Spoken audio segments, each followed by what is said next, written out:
Well, we're finding ways to win, and I think that's really important for this team. I think it's important that we understand that that's not easy to do, and finding a way is pretty good.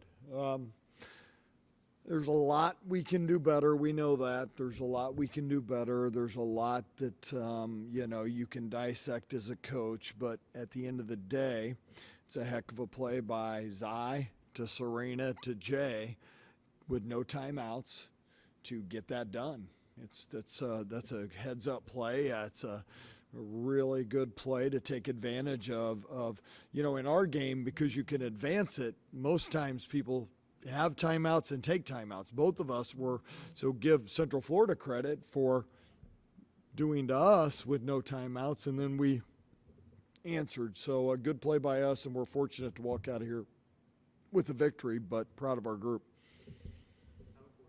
To have Eliza, with Yoki out, with Imani out, to have her come in and provide that early spark when other players could not find the bottom of the net. Yeah, we're thin there. There's no doubt. And we weren't playing very well, and that'd be the one thing. I think we've got a little mental fatigue as a group right now. Our focus is not where it needs to be for very long, but Eliza gave us a boost in that stretch, and we certainly needed it.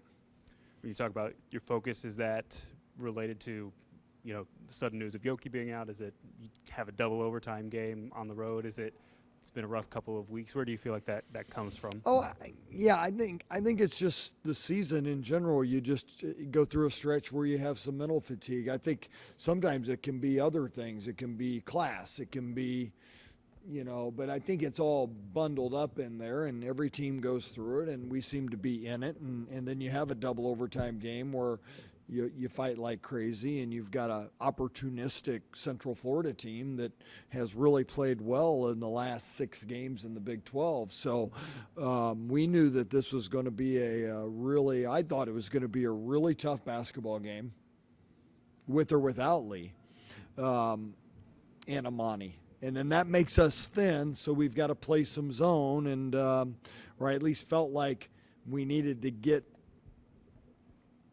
some zone in, and we were able to do that. Offensively, we just, what were we, 0 for at half from 3?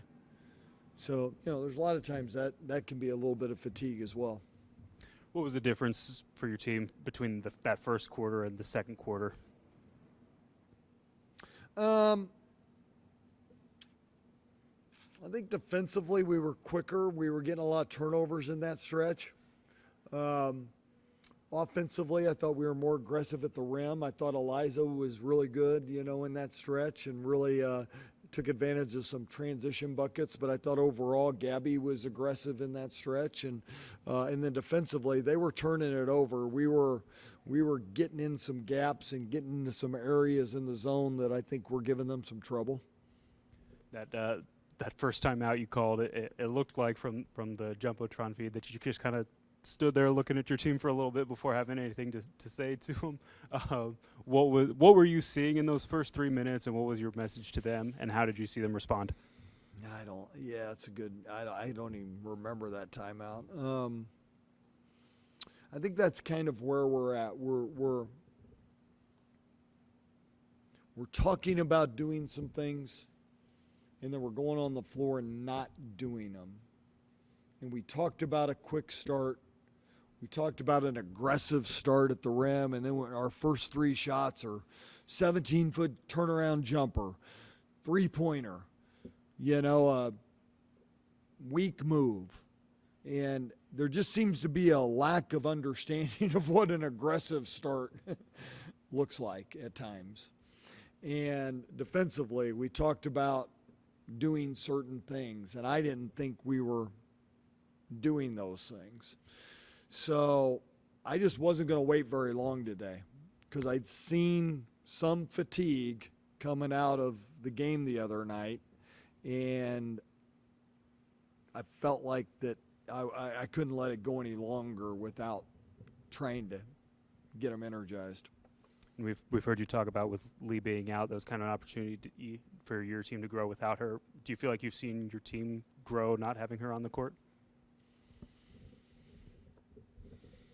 Well, I think we have in some areas. I mean, I think it's been good to get Eliza Maupin in the rotation. Um, I think that's been a real positive. I think that I thought Zy Walker had a really good stretch today.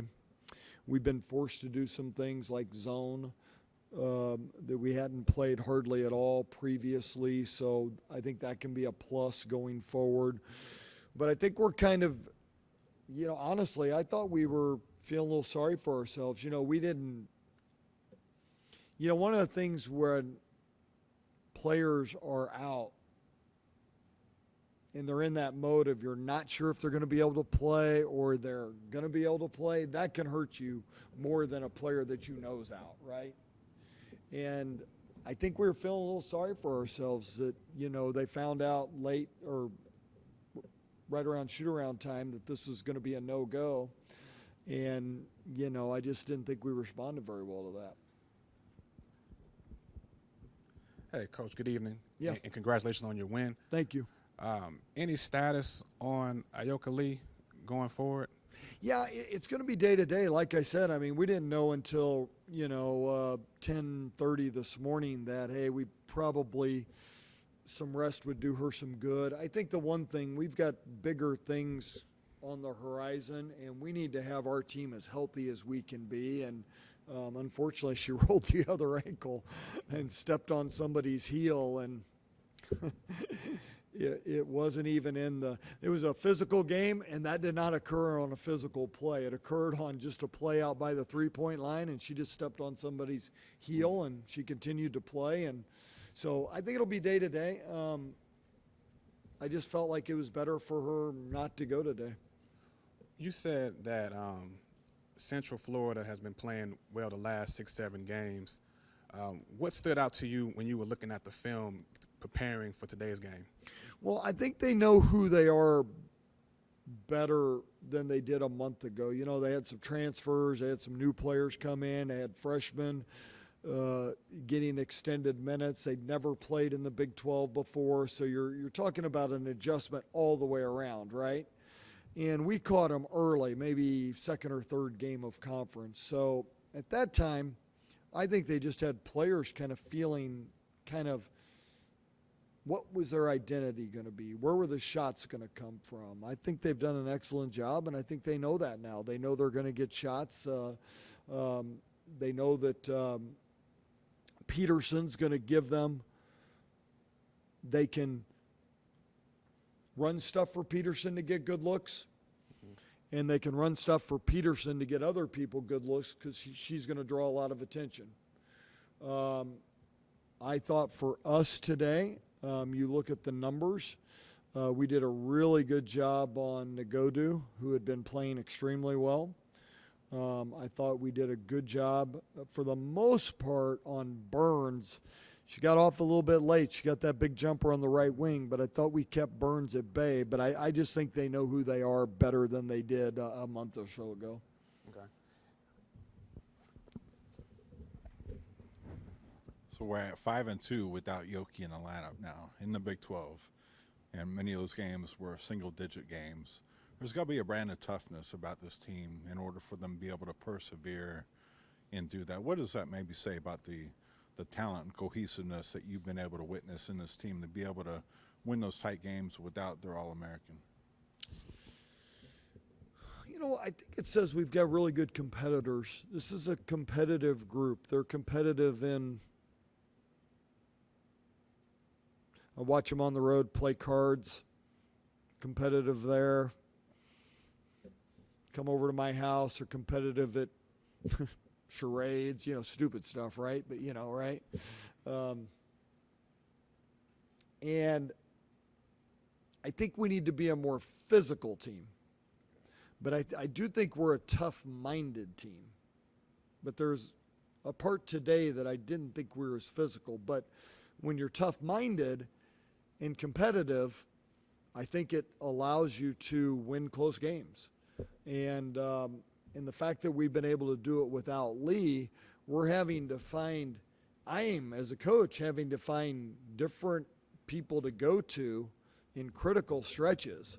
And that, I think, can make us really good because, like I ran a play for Mop, and I'll have to look at it on film, but they called a travel on it. But to me, that looked like that was going to be a hell of a play. And she got the spin, and I thought it was going to be a great step through. And I don't know, maybe they got it right. Maybe the pickup was early or whatever. But ran plays for Gabby, ran a couple for Jay, so ran a couple for Zai. So we're getting more people experience at making tough plays in tough situations. Now we got to knock some free throws down. We're missing some free throws in critical stretches. We gotta address that. They've got to step to that line with more confidence, and some of that I think is fatigue related as well, because they've certainly made them in the past in their career. Serena's made big free throws throughout her entire career. So anyways, but I think 5-2 without Lee I think is really good. And I think the fact that not having Amani today as well, Amani was starting to come, and unfortunately she just really has been knocked down, and I'm hoping that she's on the upswing now.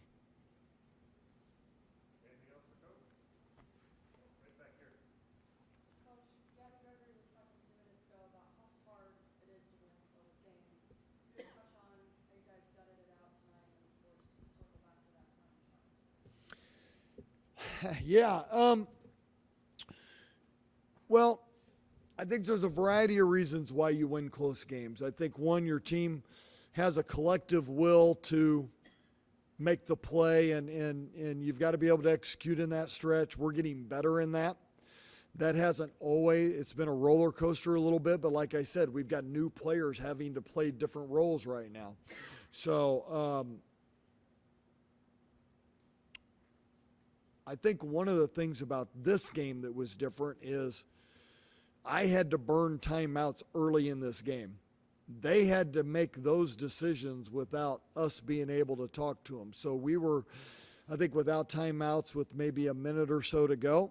And we talked about 2 or 3 different things to be ready for. And they execute them very well.